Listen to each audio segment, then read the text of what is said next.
இப்போ இங்கே வந்து பார்த்துங்க மொத்தம் வந்து 4 சீட் இருக்குது. லொக்கேஷன் 1, லொக்கேஷன் 2, லொக்கேஷன் 3, அதே மாதிரி டோட்டலுங்கிற மொத்தம் 4 சீட் இருக்குது.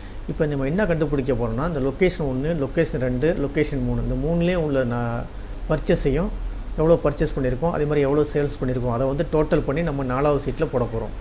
அப்போ 4வது சீட்டை கிளிக் பண்ணிங்க, இந்த இடத்துல கிளிக் பண்ணிங்க. கிளிக் பண்ணிவிட்டு ஈக்குவல் டு கொடுத்துருங்க. ஈக்குவல் டு கொடுத்துட்டு சம்முன்னு கொடுத்துட்டு ஓப்பன் ப்ராக்கெட்டில் லொக்கேஷன் 1 கிளிக் பண்ணிங்க. லொக்கேஷன் 1 கிளிக் பண்ணிவிட்டு அதில் உள்ள அந்த ஃபஸ்ட்டு செல்லில் கிளிக் பண்ணிங்க.